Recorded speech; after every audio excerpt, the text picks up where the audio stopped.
परिचय। ऋतिक ने अपने और अपने दोस्त के लिए कॉफी बनाई। उसने 100 मिलीलीटर पानी, 2 चम्मच चीनी, 2 चम्मच कॉफी पाउडर और 100 मिलीलीटर दूध इस्तेमाल किया। अगर उसे 10 व्यक्तियों के लिए कॉफी बनानी हो तो हर सामग्री की कितनी मात्रा में आवश्यकता होगी? यदि हर सामग्री को 5 से गुणा करें तो वो 10 व्यक्तियों के लिए कॉफी बना सकता है। इसी तरह की स्थितियां हमारे सामने भी आती हैं, जिनमें हम देखते हैं कि एक की मात्रा में अंतर से दूसरे की मात्रा में अंतर पड़ता है। उदाहरण के लिए, अगर खरीदी गई किताबों की संख्या बढ़ती है तो उनकी कुल कीमत भी बढ़ जाती है। आप जितनी अधिक कसरत करते हैं उतने ही सुडौल हो जाते हैं। उद्देश्य। इस पाठ के अंत में आप निम्न करने में सक्षम हो जाएंगे: भिन्नता की अवधारणा पर चर्चा करना, समानुपात को परिभाषित करना, प्रत्यक्ष भिन्नता के अंतर्गत समस्याएं सुलझाना, विलोम अनुपात को पहचानना, विलोम अनुपात के अंतर्गत समस्याओं का मूल्यांकन करना। समानुपात। यदि 1 लीटर दूध की कीमत 9 रुपए है तो 5 लीटर दूध की कीमत क्या होगी? जवाब है 45 रुपए। इसी प्रकार हम 7 लीटर या 9 लीटर दूध की कीमत निकाल सकते हैं। यदि दूध के लीटर बढ़ते हैं तो कीमत भी इस तरह बढ़ती है कि अनुपात स्थिर रहता है। उदाहरण, मान लो एक जीप 4 लीटर पेट्रोल में 50 किलोमीटर चलती है तो 8 लीटर में कितना चलेगी? उत्तर है 100 किलोमीटर। हमने इस उत्तर के लिए गणना इस प्रकार की: 4 लीटर पेट्रोल में 50 किलोमीटर दूरी तय की। 8 लीटर पेट्रोल 4 लीटर का दुगना है तो 50 गुणा 2 बराबर 100 किलोमीटर। मान लो पेट्रोल की खपत है x लीटर और उससे तय की गई दूरी है y किलोमीटर, तो निम्नलिखित तालिका पूरी करें। समानुपात। जैसे जैसे x बढ़ता है वैसे वैसे y का मूल्य भी इस तरह से बढ़ता है कि अनुपात x बटे y नहीं बदले, ये स्थिर, मान लीजिए k रहता है। x और y समानुपात में हैं यदि x बटे y बराबर k या x बराबर ky। पिछले उदाहरण 4 बटे 50 बराबर 8 बटे 100 में, जहां 4 और 8 लीटर में उपभोग किए गए पेट्रोल की मात्राएं x हैं और 50 और 100 किलोमीटर में तय की गई दूरी y है। जब x और y समानुपात में हैं तो हम लिख सकते हैं x1 बटे y1 बराबर x2 बटे y2। y1 y2 घटा y के मूल्य हैं जो क्रमशः x1 x2 के अनुपात में हैं।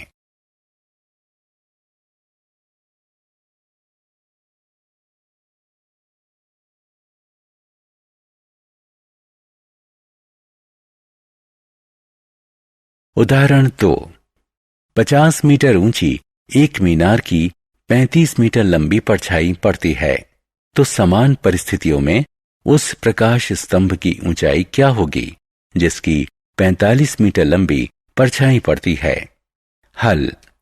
मान लीजिए प्रकाश स्तंभ की ऊंचाई है x मीटर। हम तालिका बनाते हैं जैसे कि नीचे दिखाई गई है। ऊंचाई जितनी अधिक होगी परछाई उतनी ही लंबी होगी, इसलिए ये हुआ समानुपात। हम निम्नलिखित संबंध अपनाएंगे। प्रकाश स्तंभ की ऊंचाई है 64.2 मीटर। यह संबंध इस प्रकार लिखा जा सकता है: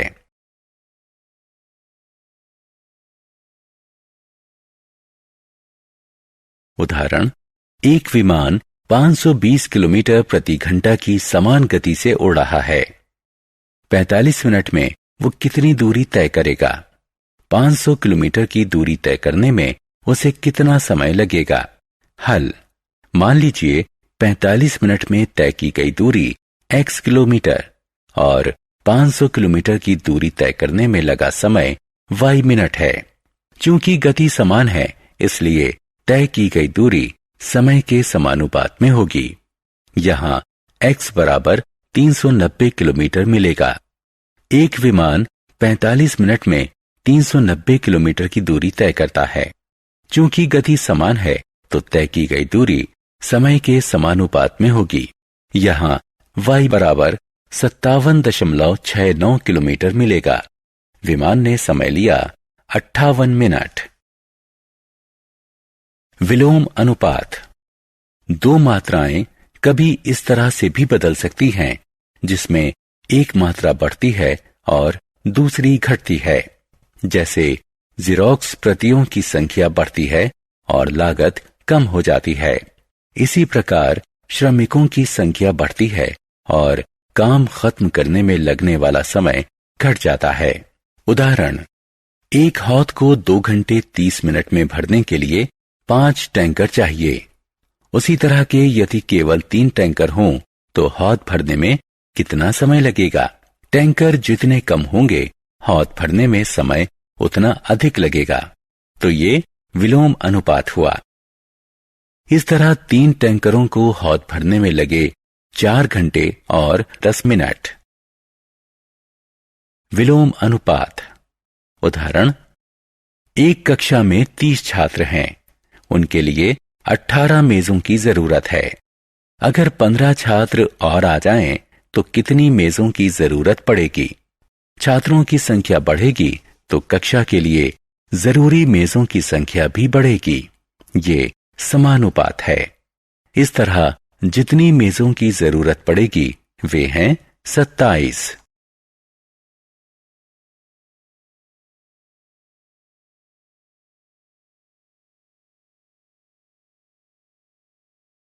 सारांश। आइए हमने जो कुछ सीखा है उसे संक्षेप में दोहराएं। अगर दो राशियां x और y इस तरह एक साथ बढ़ती घटती हैं कि उनके समकक्ष मूल्यों का अनुपात स्थिर रहे, तो वो समानुपात में मानी जाती हैं। अगर x बटा y बराबर k है, यहाँ k सम संख्या है, तो कहा जाएगा x और y समानुपात में बदलते हैं। ऐसे मामले में यदि y के मूल्य y1, y2 है, जो क्रमशः x की x1 और x2 के मूल्य के समकक्ष है, तो x1 बटा y1 बराबर x2 बटा y2। दो राशियां x और y विलोम अनुपातिक कही जाती हैं अगर x में वृद्धि होने से y में अनुपातिक गिरावट और इसके विपरीत भी इस तरह आती हो कि उनके समकक्ष मूल्यों का परिणाम स्थिर रहे। अर्थात अगर xy बराबर k है, तो कहा जाता है कि x और y में विलोम अनुपातिक बदलाव होता है। इस स्थिति में यदि y1, y2, y के मूल्य हैं जो क्रमशः x के मूल्य x1, x2 के समकक्ष हैं, तो x1, y1 बराबर x2, y2 या x1 बटा x2 बराबर y2 बटा y1।